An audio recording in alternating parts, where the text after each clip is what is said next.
Good morning and welcome to Today in LA. It's Monday, September 20th, and I am holding the desk by myself this morning because Mike Amos is in Birmingham with his daughter's family. Good morning, Mike. Good morning. Yes, I'm in the. Hey, we've been up since 6 o'clock, loud and shiny.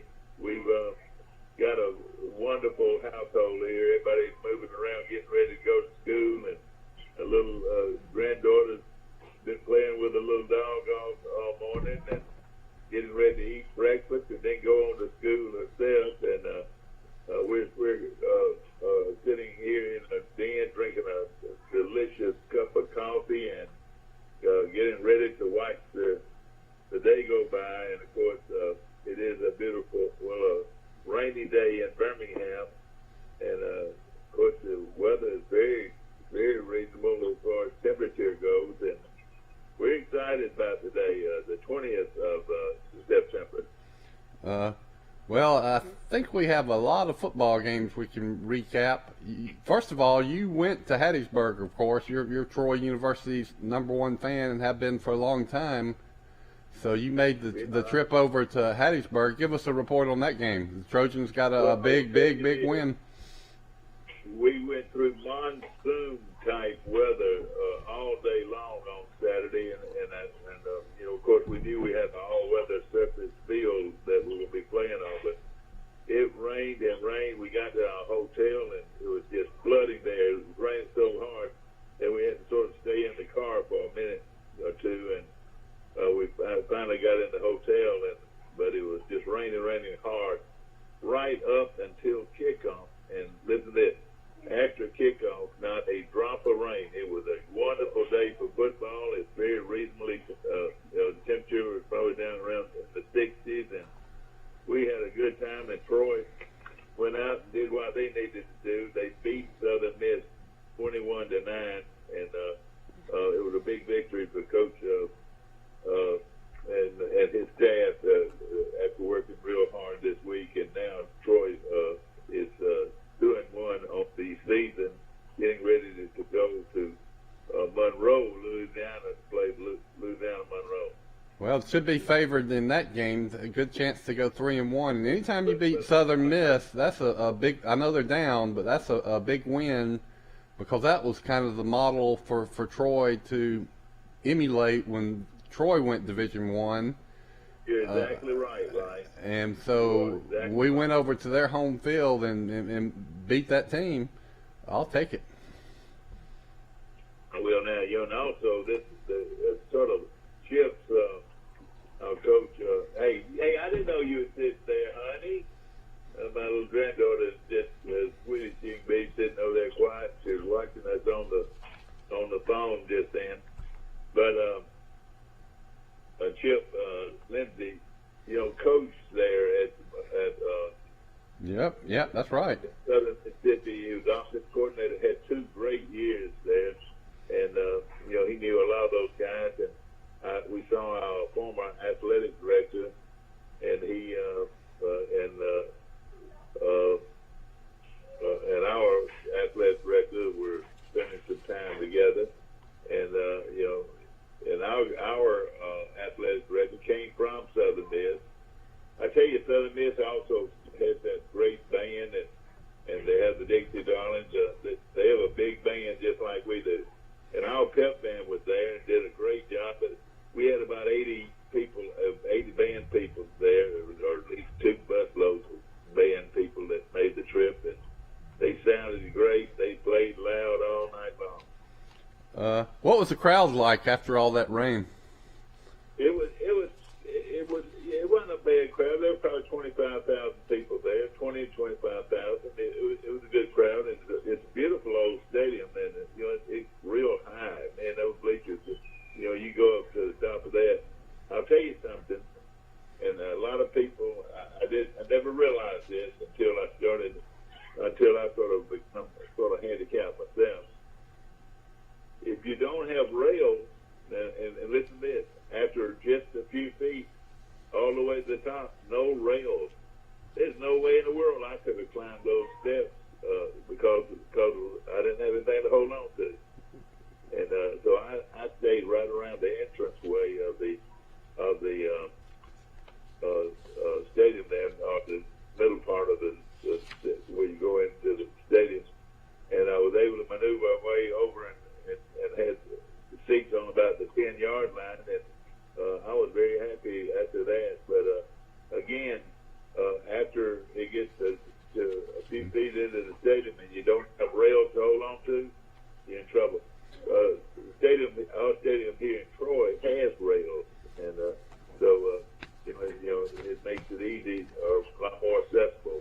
Well, that's rails going up your bleachers. That's something a lot of us don't think about, but there's a lot of people that have trouble walking up and down dangerous steps without railings. I am much more conscious of handicap needs.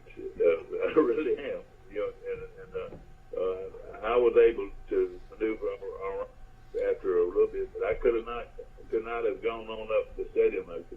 That's kind of so. You would think with the American with Disabilities Act is that wouldn't be the case. That they would have to have railings all the way up. Thank goodness our stadium has rails, so I don't worry about it in our stadium. Well, Troy got a good win, 21-9 at Southern Miss.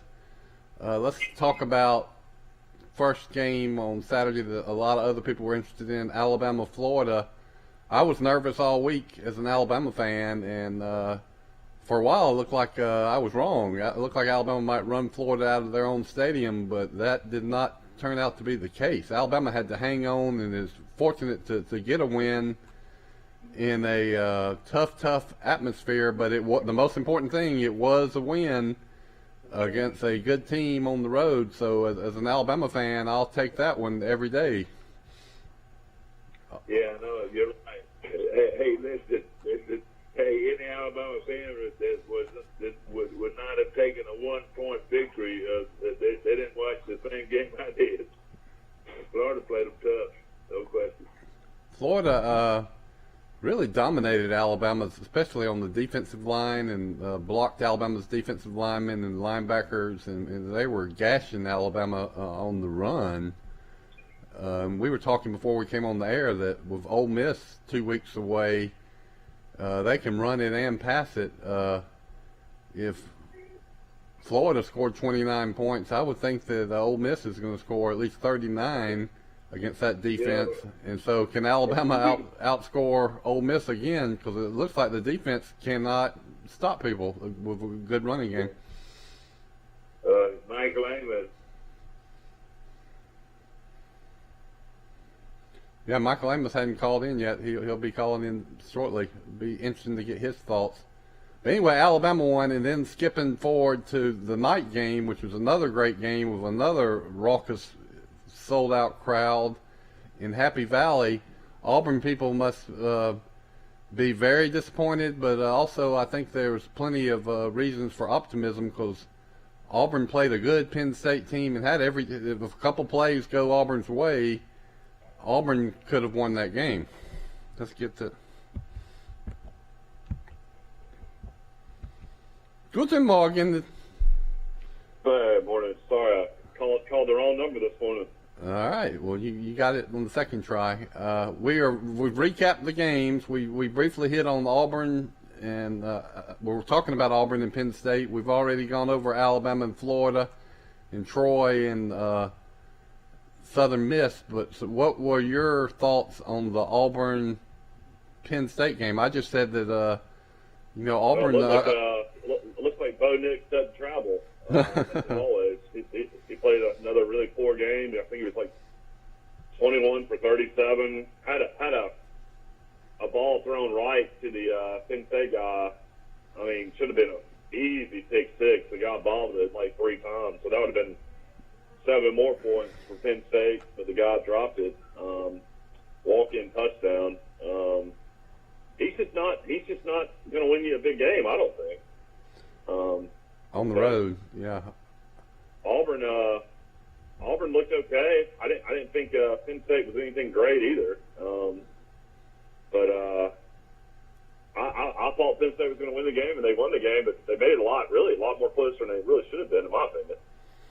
There were times when Auburn's got two really good running backs and young receivers and a quarterback that, is just not consistent.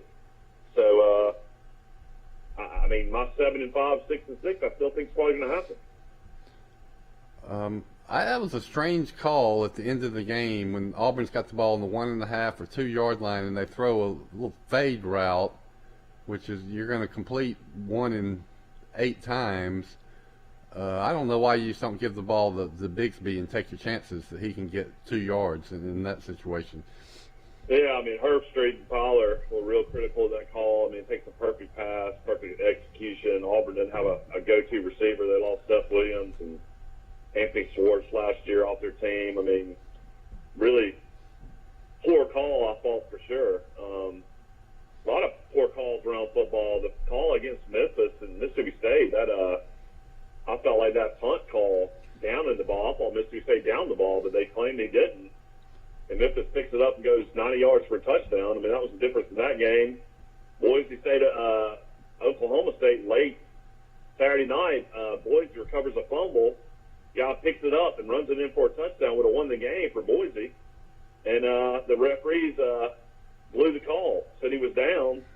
And then when they reviewed it, it was obviously a fumble and obviously a touchdown, but they put the ball back where he recovered.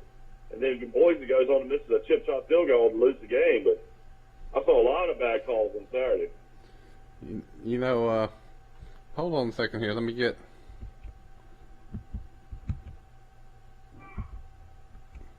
Are you here with us, Mike? We lost you for a second. Yes, sir. It's a beautiful moment in Birmingham. If you like rain, boy, we got plenty of rain. Yeah, it's another overcast day here. Tuscaloosa got severe rainstorms, flash flooding, and one guy was killed because his car fell into a drainage ditch. And it's been really bad rain down here for a week or so at least. But this weekend it's going to be in the low 50s. Whoa, man! Did you hear that? It's going to be on low 50s this weekend. And and the great thing about this world is the leaves will start changing. I don't think there's any more beautiful thing out there than to see the trees with they're falling from the skies and beautiful foliage. I just love the foliage. Talking Dad, about... Dad, I saw you on television a couple times. You're the old man with the huge headphones on your ears and glasses with your hat over your head. I know it. We were watching it up here last night, the playback up here in Birmingham. And I did tell him that you could see me on the TV because it kept flashing over there to me. I don't know why. I was the old man. I was the old man sitting in the sleep. You're looking a lot like Rebel Amos later in life. Yeah, you're right. And I'm proud that I can look like Rebel Amos. I am proud to be a descendant of Rebel Amos. Rebel was a little thinner. Or Kush I tell you what, Troy's defense coordinator Brandon Hall has made him a lot of money the last couple of weeks. He's going to have maybe a big time defense coordinator job after this season. They keep it up like the way they're playing. Thank you. Yeah, the defense is playing much better. Taking care of me this morning, Mike. Camille, of course, is a twin sister of Michael, who's on the air. Of course, she has a beautiful home here in Birmingham, and everybody. I tell you what, everybody jumps around here, starting around 6 o'clock every morning. They get ready to go to school and eat breakfast and get that little girl off to school. And I think Mountain Brook's undefeated in football right now too. I know it. The coach is a friend of ours, and I talked to Mike O'Toole the other day, and they had the coach over for supper the other night in Birmingham. Well, I see that Mountain Brook beat Shades Valley 31-0. On the high school games, the big win in our area, I guess, was Arrington beating GW Long in a showdown of top 10 teams in Class 2A. They beat them by a touchdown, right, Mike? That's right. And I was looking at 27 to 21. Great game. So 2A football is real strong in our area, but the classification ahead of us is also strong in North Alabama because they got a little old team up there named called Fight. You ever heard of Fight? I've heard of them. They're number one and been number one in 3A for 2 or 3 years now. Well, we had another good game in Enterprise. I bet they had a big crowd there. Central Phoenix City beat Enterprise 36 to 27. Two really good football teams right there.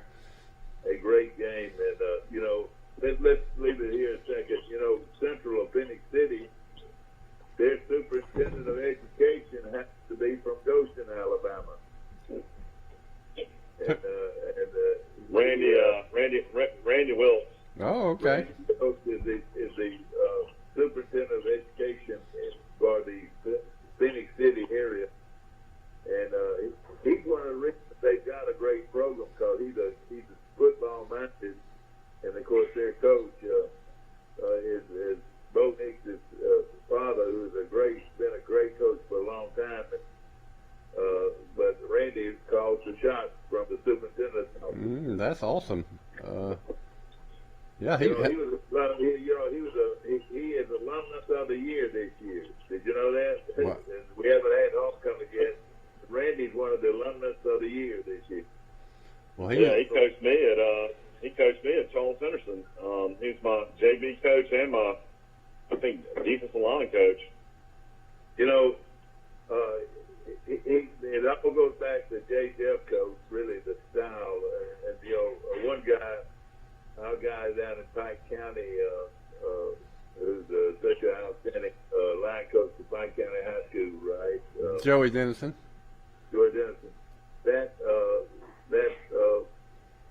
The style that they teach, blocking style, is that one step. They take that one short step. Mm-hmm.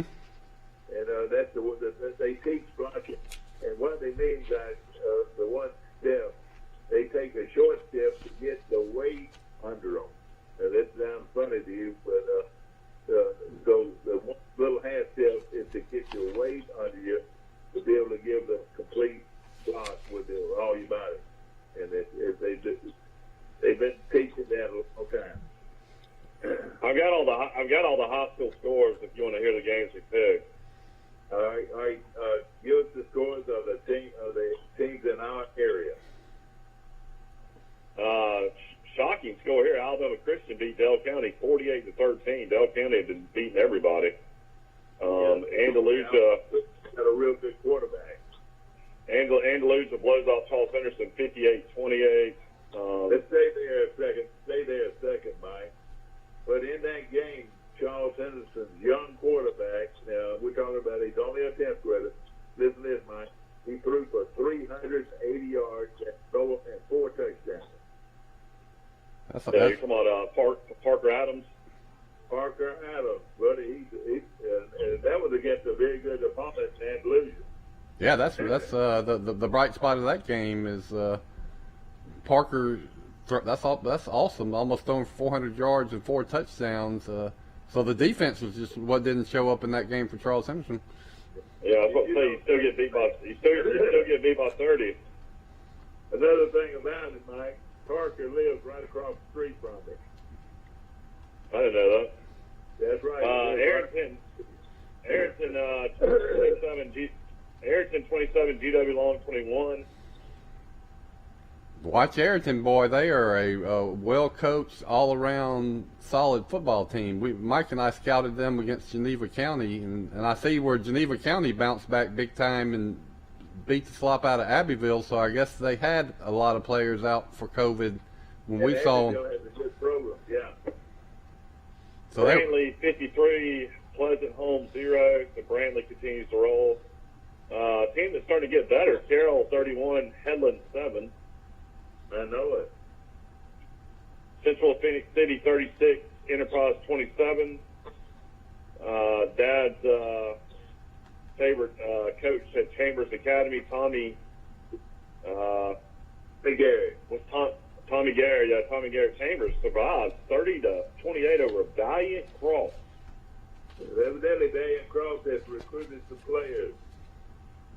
Looks like Coach Grant's got another good team. Crenshaw Christian 47, South Choctaw Academy 21.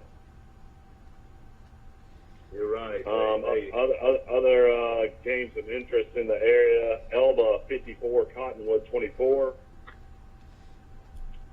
Eufaula beat Park Crossing due to forfeit.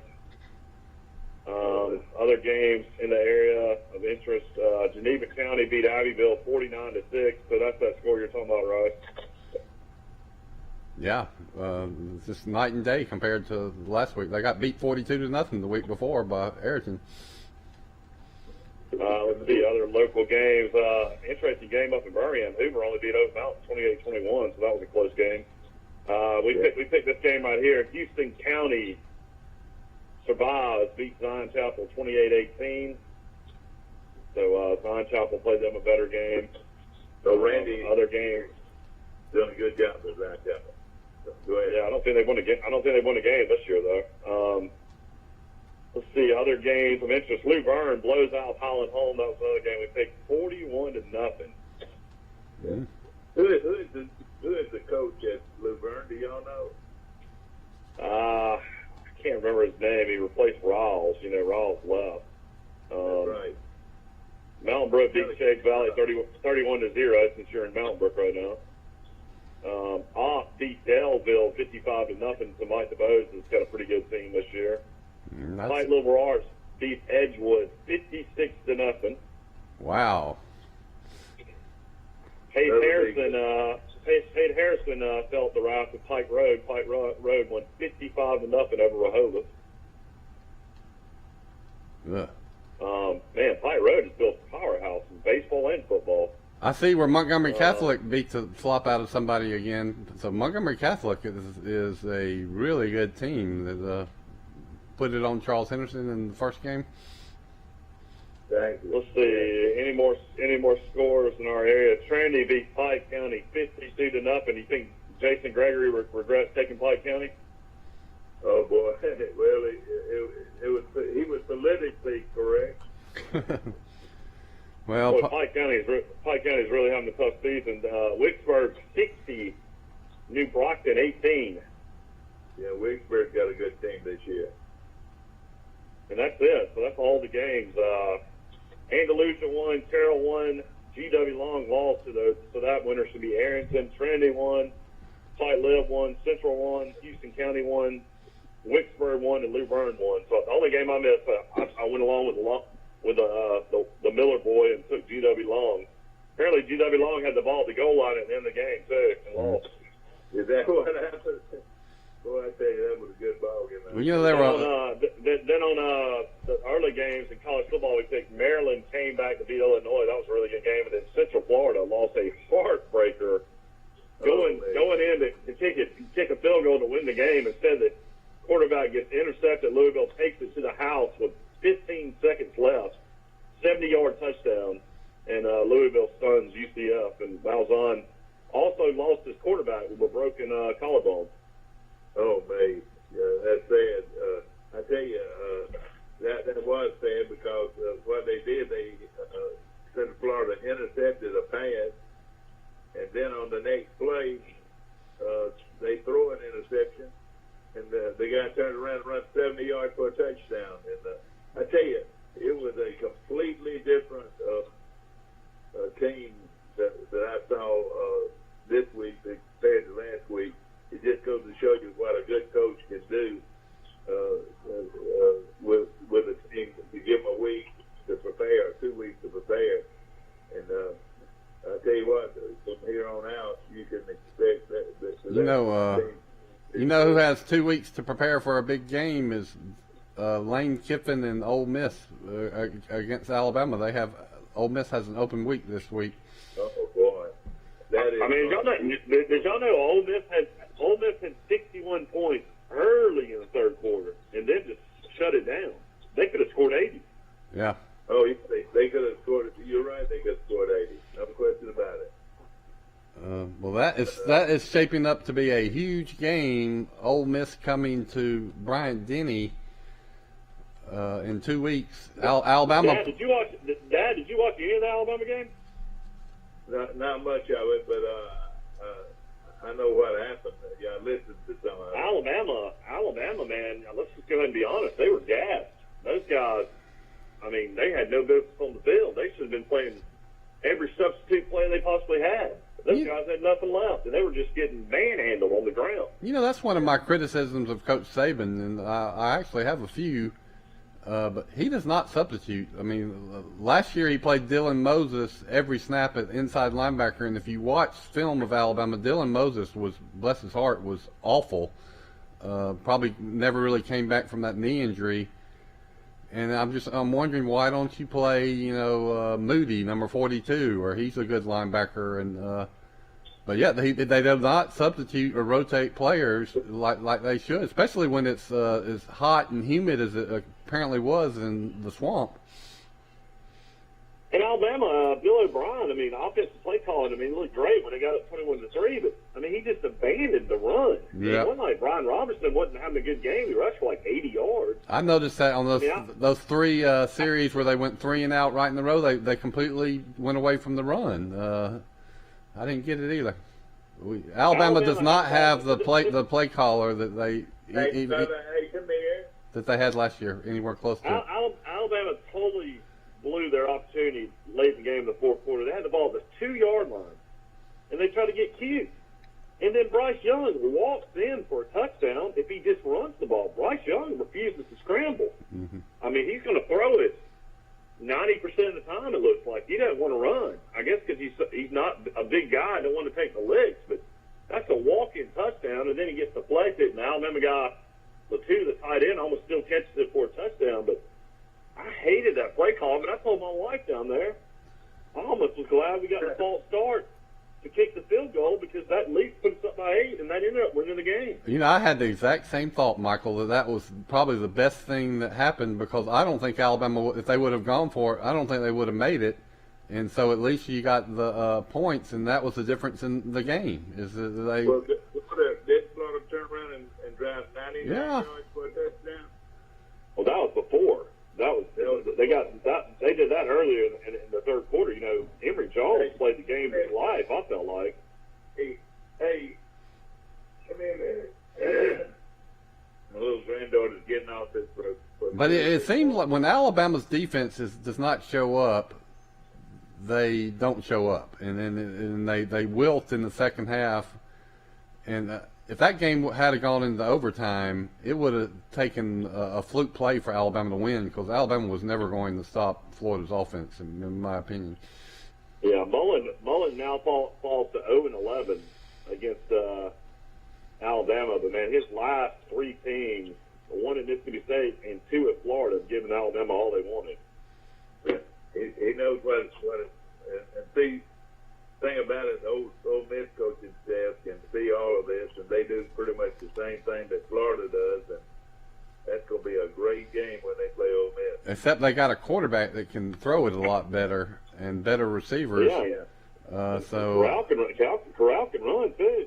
I see, Florida. You start the game, you got to have to give them 31 points at least, maybe 40. So, it's just holding your serve. And I don't think that Alabama can score every time like they could when they had Mac Jones as quarterback. And did Alabama play the injured players that they had? Did they play a lot of those guys? Anderson played the whole game. Well, Anderson played, but he wasn't near as effective as he's been in other games. He was a step slow in the white man. Yeah, exactly. Well, I tell Alabama's linebacker from Tennessee that transferred, Toto or Tutu, he's good. He makes the plays, but he's not like a dominant linebacker. I hadn't been like blown away with him. I hadn't seen him be like a super difference maker yet. And I also watch 8 Harris, and he's not. When you run right at him, he's not any good. Florida was just getting 10, 15, 20 yards right off center every time they ran it, and that was the linebackers were getting blocked, the inside linebackers. And everybody says Alabama didn't play against Florida's best quarterback. everybody says that Anthony Richardson Yeah. had the hamstring. Imagine what he would have did running the ball against Alabama. Alabama got a big break because that guy is,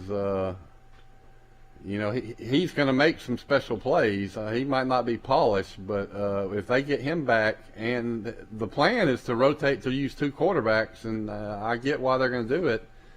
But Florida, I went ahead and threw in a bet a couple of weeks ago as a long shot national champion contender.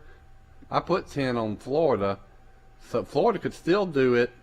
Their season will come down to the Georgia game. If they can upset Georgia and get a rematch maybe with Alabama, you don't know that Alabama's even going to make the SEC championship game anymore after this.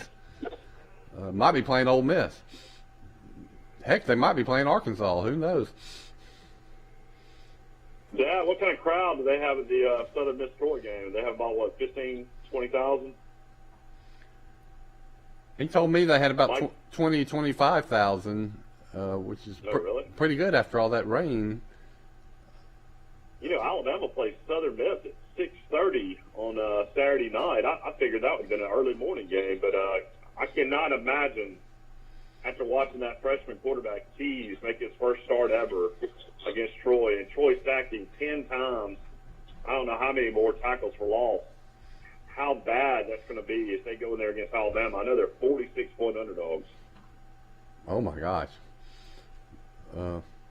Then Auburn plays Georgia State of the Sun Belt.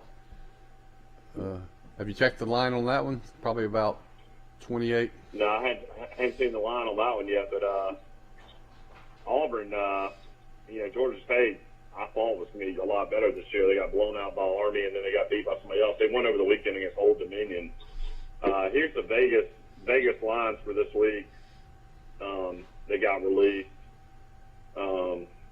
Let's see. We got Georgia at Vanderbilt at noon. Georgia's 31. LSU at Mississippi State. I guess that'll be one of the games of the day. LSU -4 against Mississippi State. Missouri is a pick'em at Boston College. That's a weird game, Missouri and Boston College. Mm-hmm. Your CBS game is Texas A&M -5 at Arkansas. That ought to be a pretty good game. Yeah, Arkansas is impressive. Yeah, it will be. Georgia State at Auburn. Auburn's a 23-point favorite against Georgia State. That game will be at 3 o'clock. Tennessee at Florida. Auburn will beat them as bad as they want to. Tennessee at Florida. The game is at 6 o'clock. Florida's a 22-point favorite.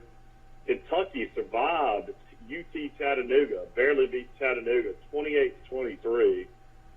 They're a 5-point favorite at South Carolina. South Carolina scores a meaningless touchdown late, but wins the money against Georgia. Final score there was 40-13. That's called a backdoor cover. Southern Miss at Alabama, Dad. I was praying for this quarterback. He got sacked 10 times by Troy. I don't know how many times Alabama will sack him. Alabama is a 46-point favorite. This game's at 6:30 p.m. in Tuscaloosa. Yeah. And, that's a proud Southern Miss team, believe it or not, for their, level of football. But, they were playing with their second-string quarterback. Oh, I know. Troy called it a huge break, not going against their starter.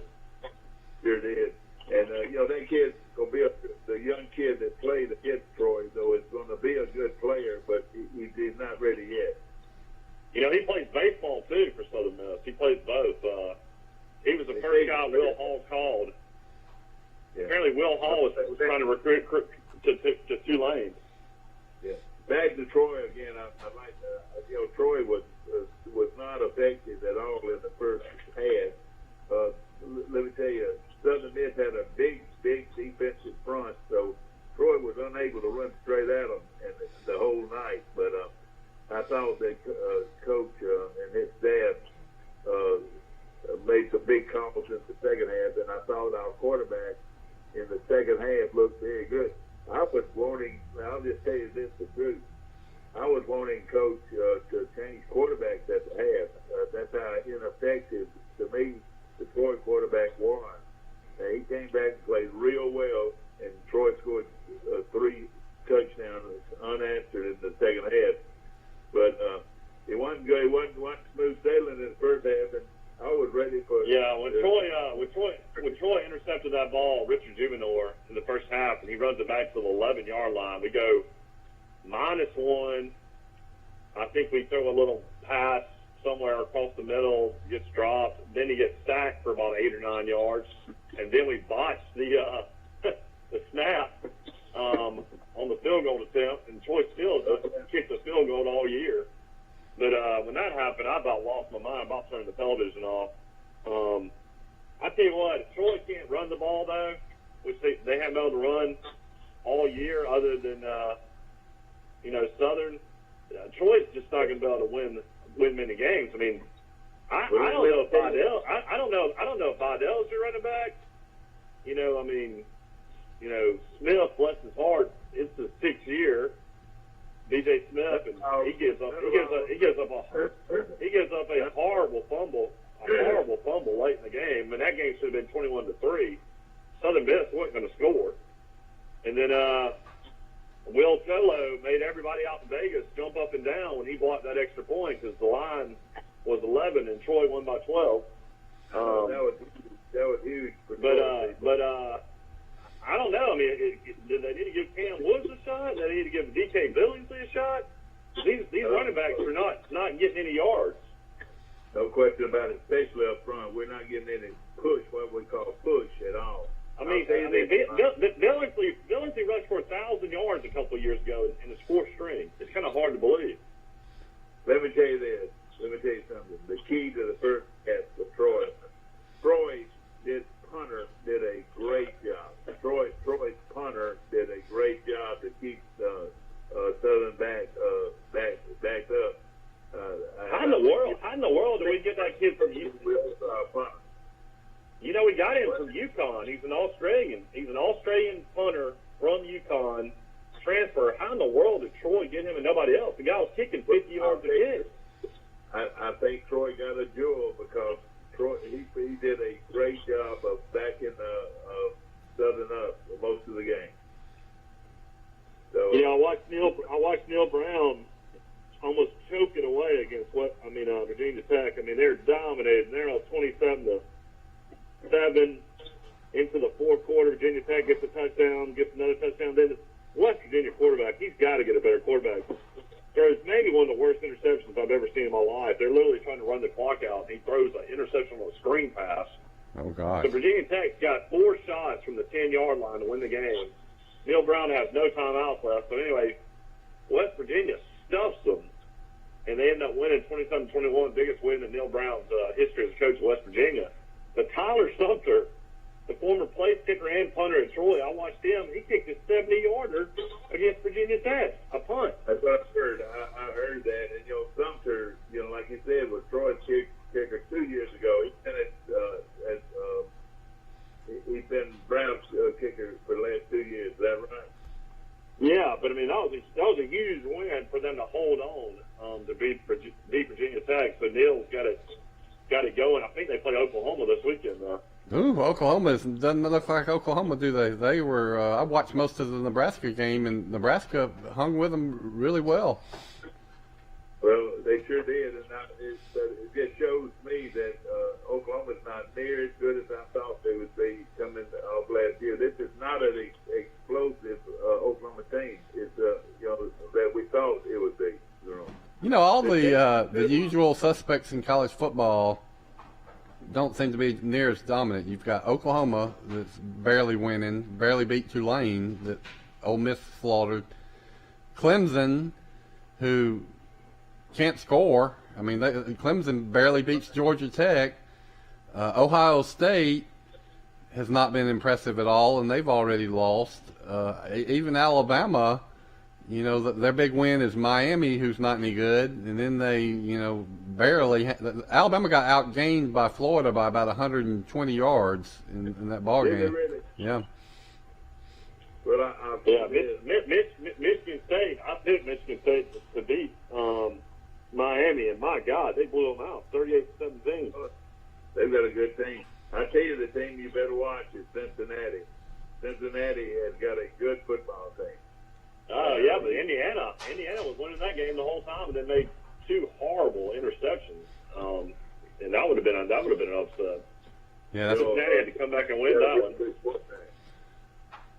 You know, Cincinnati's at Notre Dame this week. Oh, that's going to be a big one. If they win that game, they could run the table. But They win that game, and I think they will. I think they will win that game. I had some heat on Indiana, and Indiana had a chance to win that game or cover. Cincinnati, the score was not indicative of how close that ball game was. But Notre Dame is also they're undefeated, I guess, but they could have lost several games. You know, they got in a fight over the big drum, Mike. You remember over the years that one of the things you noticed about Purdue was their big drum. Well, they went Purdue the drum into the stadium. I picked Purdue to upset Notre Dame, and that did not happen. They didn't cover. Here are the teams that are overachieving, that are making the splash this year. Off the top of my head, Michigan. That was my long shot national champion pick. Arkansas, Michigan State. Yeah. So there's a couple more. Cincinnati, you better throw in Cincinnati. Yeah, but they were supposed to do well. I tell you who's pretty good is Wake Forest. Wake Forest is pretty good. Didn't they win big? Yes. What in the world? Florida State 0-3 for the first time since '76. I think I read. And how did everybody except me knew that Wake Forest was going to coast in this game? They were favored by 4.5 points, and what in the world has happened to Florida State? Let me just tell you this: these guys that are out in Las Vegas that are doing these lines and everything, they know what they're doing. Just you think about it, there's only 3 or 4 schools that they make mistakes with. Other than that, they have been right down the line. I'll tell you what, you want to hear something shocking? We were joking around because Dad thought Michigan was playing Pittsburgh. I said, no, you got it wrong. Western Michigan's playing Pittsburgh. Western Michigan beats Pittsburgh 44-41. How funny is that? I know exactly. And that's the Pittsburgh team that beat Tennessee. And Tennessee is playing the Gators, which everybody would think would have a letdown after that intense game against Alabama. We'll see. I'll tell you what, the game of the day I didn't even get to watch. Fresno led UCLA by 13 and a half. Their quarterback throws for 460 yards. They scored another touchdown with about, I think, 10, 15 seconds left to go in the game and beat UCLA at UCLA. So Fresno State almost beat Oregon. Now it's beating UCLA. I mean, that Pac-12 is either down or hard to figure out because UCLA looked dominant against LSU. Yep. But I tell you the team, the team that you better watch is Southern Cal. They've got a backup quarterback named Park that everybody says is great. This quarterback at Southern Cal, backup quarterback's now playing, and so you better watch out for Southern Cal the rest of the way. I'll tell you what, who you need to watch out for is BYU. They beat Arizona State and Utah. That's another good one. They've got a really good athletic quarterback that can run and throw. Yeah, it sure is. They're very good, no question about it. So I was doubt that they didn't make top 5 of BYU. Don't you? I don't know if they made the top 5. It might be like around 12, 13, 14, something like that. Take a look at that and everything. You know, Coastal Carolina was on television. They had to survive to beat Buffalo, 28-25. So another close game there. One of the things we talk about on the show is attendance trends in college football. I like to compare teams that are kind of like Troy's level and see what type of crowds they have compared to Troy. And I watched some of that Buffalo game against Coastal Carolina. That was the worst crowd. They might have had 8,000 people in that Buffalo stadium to see a top 20 Coastal. Yeah, but I tell you what, that league is a lot tougher than people think sometimes. You know, they're real physical. They're real physical, and they don't try to outscore you. They try to out physical you. Well, there's just no. And then the other attendance that grabbed my attention was Ohio State played somebody there, Tulsa, and had to struggle to beat Tulsa. But the Horseshoe holds about 105,000. It's one of the biggest football stadiums in America. Ohio State had 75,000 people at the game, so they had 30,000 empty seats at a top 5. Yeah. So, Alabama's kind of embarrassed when they have 95,000 at a game, like they had against Mercer instead of 102. But look at Ohio State. They have 30,000 empty seats. The big two. All right, let's look at this. All right, Michigan. They play in the big house, and they say they play in front of 111,000 capacity. Penn State, I think, is number 2 with about 105 or 106. What did you think about the whiteout, Bryce? Did it show much of that? Oh yes, over and over from every whole angle. game. I mean, It's awesome. Was it pretty effective? Yes, it's super cool. But you know that they've done 13 whiteouts, and now Penn State is 7-6. Yeah. So they just got above 500 winning. Yeah. Well, it was a show of respect for Auburn that they did the whiteout when they played Auburn in the SEC, and this was a big deal to Penn State to beat Auburn. Auburn really, that had to be just a hostile environment as Gainesville was for Alabama, and both teams, Auburn could have won. I think Auburn could be all right because they played straight up against Penn State, and I think Auburn could be in good shape. The other, Mike, we're trying to figure the biggest stadium. I picked the Penn State to win 31-20. They won 28-20. That was good.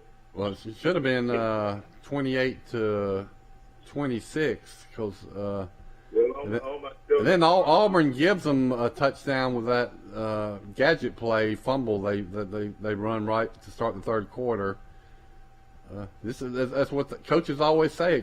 There's 2 or 3 big plays in every ball game, and then also there's 2 or 3 blown bogus calls by referees that determine the outcome of about every game. If you want to be truthful. I was listening to a radio show yesterday, and everybody was really criticizing SEC officials just over and over. They were saying, they were really bad. They were really bad in the Auburn Penn State game. I mean, they almost looked biased towards Auburn. It was pretty bad. They missed, lost a down, which is inexplicable. Made Penn State punt on 3rd down when it was. Penn State got a 4th down one time. The guy Auburn couldn't bring this big defensive tackle down. It was obviously the whistle hadn't blown yet, and it should have been a 1st down. And Penn State probably would have scored another touchdown, but I gave the ball back to Auburn. That was another horrible. Call. What they do is they call questionable holding calls, and then they call questionable pass interference. One helped Alabama. They called pass interference on Florida one time that kept an Alabama drive going that wasn't pass interference.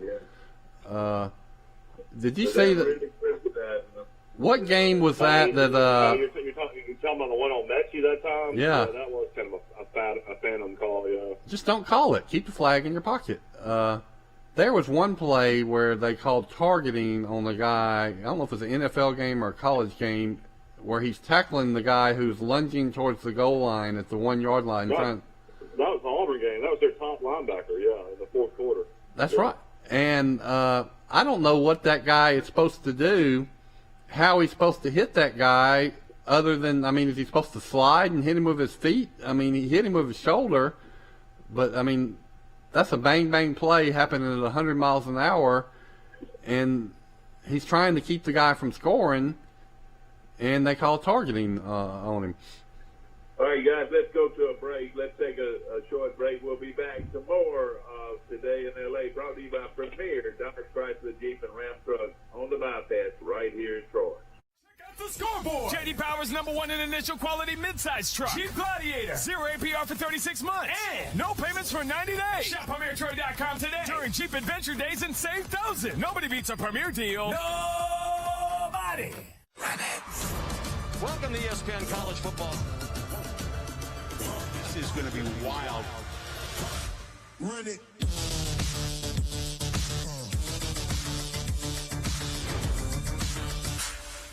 Life is hectic enough without worrying if your lights will stay on or if there's hot water for your child's bath. So count on natural gas to keep the energy flowing, even when the weather is unpredictable. Natural gas is always there to keep your home warm, showers hot, and food cooked to perfection. That's why America has relied on safe and affordable natural gas for more than 150 years. And we will be here for you and future generations too. You can count on natural gas from Southeast Alabama Gas District. Check out the scoreboard. J.D. Power's #1 in initial quality truck. Bam. #1 longest lasting truck. Bam. Right now. Get 0% APR for 72 months on new Ram. Shop PremierTroy.com during Ram Power Days and save. Nobody beats a Premier deal. Nobody.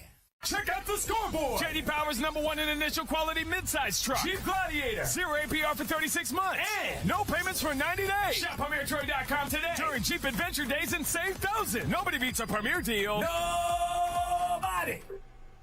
52-0, 35-7, 42-13, 42-0, 70-13, 55-0, 49-0. I'm back. I'm looking at the high school scores, and I like to make observations.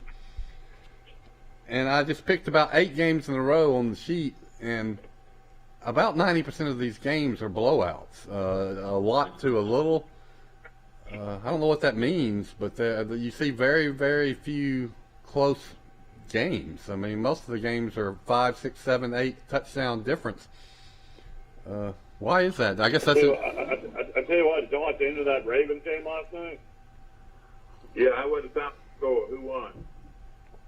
The Ravens won, but late in the game, the Ravens were going to have to punt, get the ball back to Mahomes. And on 4th and 1, at their own 41, Harbaugh, the Ravens coach, decided to go for it because he didn't want to get the ball back to Mahomes, only up by 1. And they ran a quarterback sneak with Jackson to win the game. Wait, what did he run the quarterback sneak? Yeah, I mean you got Lamar Jackson, one of the greatest athletes in football. You know, you got 1 yard to win the game, even though it was 4th down and you had the ball at your own 40. You basically would have lined up almost Kansas City to kick a field goal to win the game. Yeah. And Dallas won. The Ravens won the game. Dallas won the game yesterday with a 56-yarder to win it at the buzzer.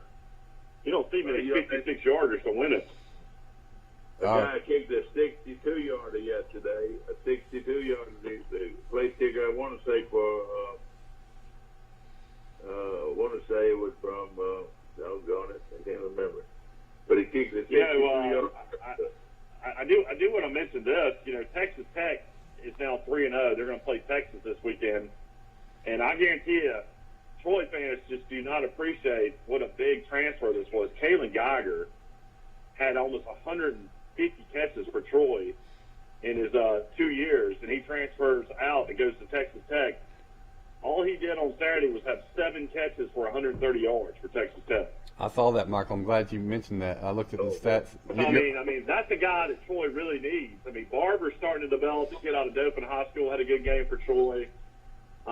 Lewis, the big tight end out of Robert E. Lee High School, now has gotten 2 touchdowns at tight end.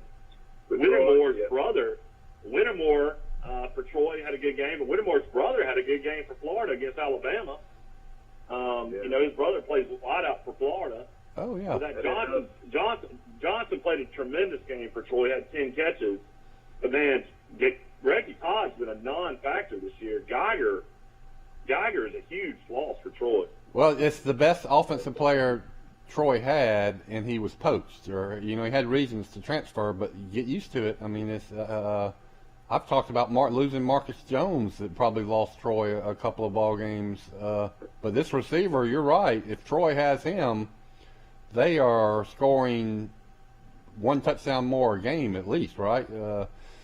Mike, how many? Looking at Troy, the Marshall, how many tackles did he make? He had 9. Marshall had 9 tackles. Yeah. And who was getting all the sacks? How many sacks did we have? 9? Well, Solomon, the kid from Godby High School in Tallahassee, had 3.5, and Juminar had 2.5. And so that was 6-figure sacks right there. Is that right? Yeah, I don't even know. I don't know if Solomon even played against Liberty. Troy had a good pass rush against Liberty. You know, they just had a quarterback that could get away from it on some plays. That's right. Especially late in the game, I thought they played well. Troy, let's just say this: Southern Miss was not a bad defensive team. They weren't. Their top running back was Gore, and his daddy was a former San Francisco grade. Isn't that right? Well, no, his daddy still plays. Frank Gore, Junior was one playing running back for Southern Miss. He rushed for 15 carries for 30 yards against Troy. Troy just totally dominated him. But his dad's still playing in the NFL. His dad's rushed for like 1,400 yards in the NFL. Wait a minute. Wait a minute, Mike. That can't be true. You mean his dad is still playing in the NFL? Well, Dad, people have kids when they're 16 all the time. Well, so, yeah. Yeah, but Mike, even 16's awfully young. But well, his dad still plays in the NFL. His dad played in Miami. Are you serious? Now, that is hard to believe. Interesting line here. Troy is 23.5 at La Monroe. La Monroe just beat Deion Sanders and Jackson State 12-7. So all La Monroe needs out in Vegas is one more win, Rice, and they are at least going to push on their win total for the season. Yeah, I took them. I'm looking at I bet about 12 of those season totals. Looks like I'm looking good on about 7 of them and not so good on about 5 of them. So I'll probably break even on all those bets. I tell you what, that is a tough place to play at 23.5 points. Ooh, man, that is a lot of points. Mike, no question.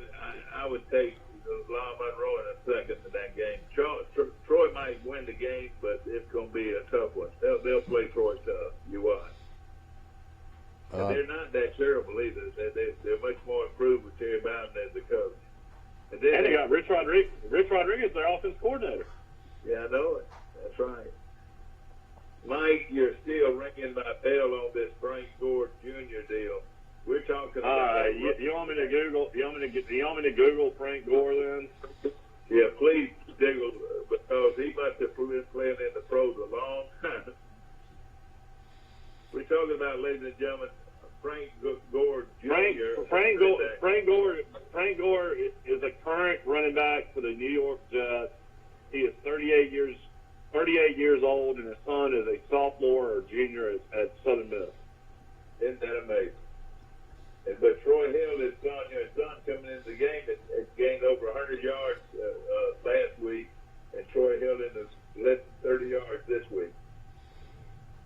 Well, like you said, Mike, Troy is playing good defense right now. If they could get the running game going, they've got a really good team, but that's a big if. I mean, well, Max Howell has never jumped out and just said Troy did this real well. So he did this past week. He said he thought Troy's defensive plan and the way Troy played defensively against Liberty was very good. Yeah, they were impressive against a very good offensive team.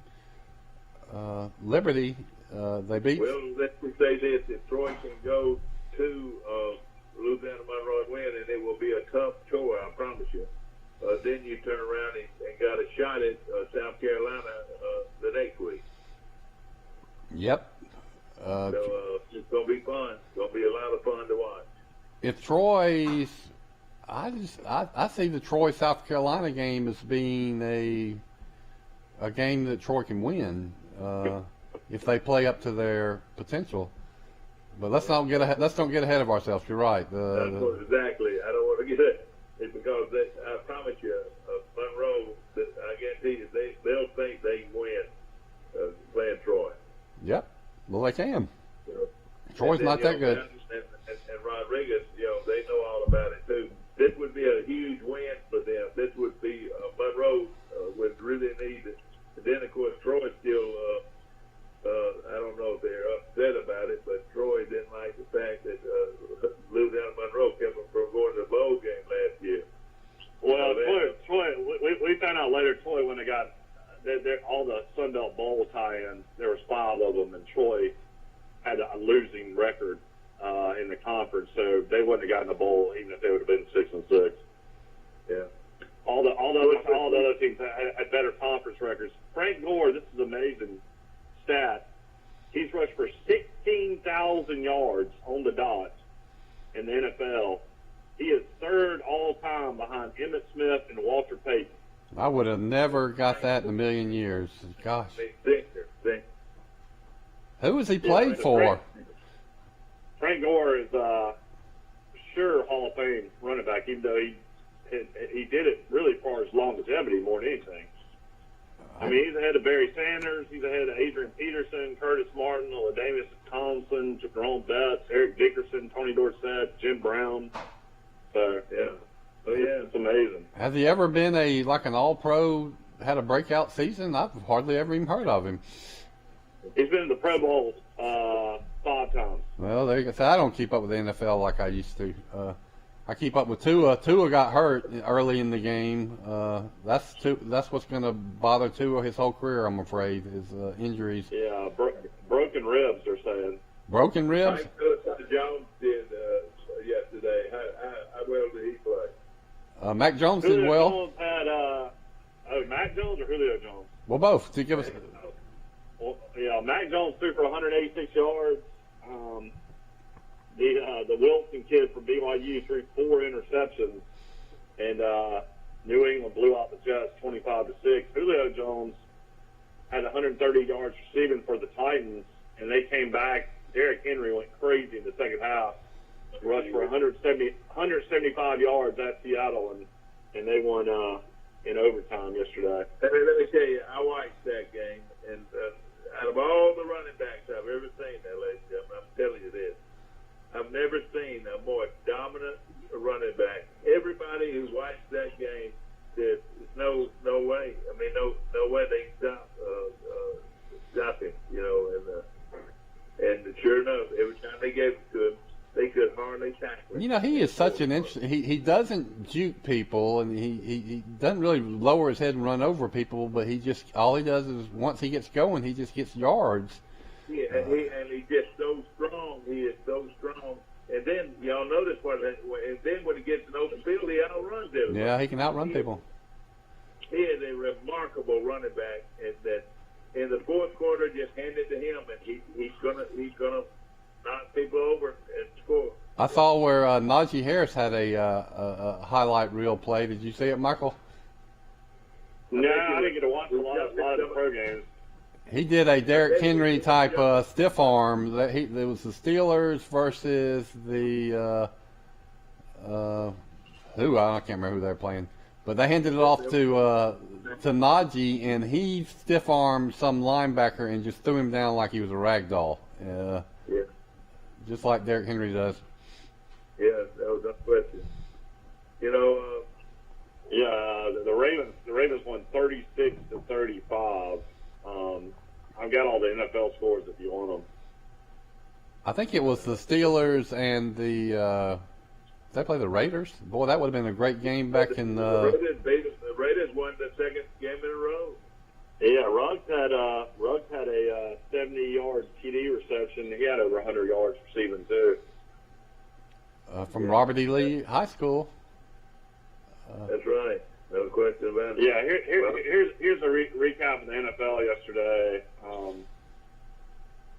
I guess it started with the Giants beating, the Redskins beat the Giants on Thursday night. Sorry, my computer's being slow here. That's the Washington Football Club. Bears won 20-17. Browns won 31-21 over the Texans. Rams 27 24 over the Colts. Matthew Stafford's looking really good for the Rams. Bills blow out the Dolphins in Miami 35-0. Mac Jones and the Patriots won 25-6. Damian Harris had a 26-yard touchdown run as well, the former Alabama player. I saw did you see that run? That is he broke about 4 or 5 tackles and carried some people in the end zone. That if you haven't seen it, watch that run. That was something by Damian Harris. 49ers win 17-11 at the Eagles. The Raiders won 26-17. Panthers blow out the Saints 26-7. Broncos are better this year, 23-13 over the Jaguars. I tell you what, the Cardinals are pretty amazed under Kyler Murray. Murray throws for 400 yards. They beat the Vikings 34-33. Tampa Bay, I think Brady threw for 5 touchdowns, beat the Falcons 48-25. Falcons are awful. Cowboys win on that long field goal. Beat the Chargers 20-17. And then we mentioned Derrick Henry went crazy. Titans come back and beat Seattle 33-30, and then the Chiefs last night fell at the Ravens 36-35. You know, something odd in that Saints game. If you're keeping up with the COVID protocols, the Saints had 8 coaches. Now, some of them were analysts, but about 5 position coaches who could not participate because of COVID protocol. 8 tested positive. How did the Saints do, Mike? They had no coaches. They lost. They got blown out. But all 8 had the vaccine. 8 positives, and they were all. I think one was a player that was on injured reserve. But so I wonder who coached the team. The head coach might have been about the only coach they had left. Or we never mentioned the top 25 games too in college football. Go ahead and say what you're going to say. Well, of course, this show is also brought to you by Wiley Sanders Truck Line. Looking for a career in the trucking industry, no better place than Wiley Sanders Truck Lines in Troy, Alabama. Paul Steady will be on the air at 8:15 today for your enjoyment. Yep. All right, Alabama beat Florida 31-29. Georgia beat South Carolina 40-13. Oklahoma survives Nebraska 23-16. Oregon beats Stony Brook 48-7. Iowa beat Kent State 30-7. Clemson survives Georgia Tech 14-8. A&M beat New Mexico 34-0. Cincinnati comes back and beats Indiana 38-24. Ohio State struggled early with Tulsa, won 41-20. Penn State beat Auburn 28-20. Notre Dame beat Purdue 27-13. Fresno State shocks UCLA. Really led throughout 40-37. Iowa State beat UNLV 48-3. Neil Brown in West Virginia beat Virginia Tech 27-21. Coastal survives Buffalo 28-25. Ole Miss destroys Tulane 61-21. Late night BYU beats Arizona State 27-17. Arkansas destroys Georgia Southern 45-10. North Carolina Virginia 59-39. North Carolina wins, and then Miami falls at home to Michigan State 38-17. Then late night Michigan blows out Northern Illinois 63-10. Yeah. Well, that was a lot of scoring, and that was a very good week of college football, and of course the pro ranks. You hear it all right here on our show, ladies and gentlemen. We appreciate Mike Amos, who's calling in from Grayton Beach, Florida, and of course Bill Rice heading the main station here in Troy, and of course I'm calling this morning from Birmingham. So we got a good group this morning, having a lot of fun. Well, we thought we were going to have Coach Hambright on. That's why I had the Charles Henderson helmets on, but he must have been busy. But Charles Henderson. I was surprised he didn't show up today. Well, I mean, he's got a big game coming up. Don't they have Pike Road, or no? They're traveling to Williamson in Mobile. So it doesn't get any easier for Charles Henderson. Yeah, their schedule doesn't get a little easier until the end of the year. It's just. I mean, it's just tough. I mean, our local teams are at the worst I've ever seen as a collection of teams. Goshen hadn't won a game. Pike County hadn't won a game. Charles Henderson hadn't won a game. When in the world did that ever happen? Boy, you're right. That's right. You're right. I think I read that.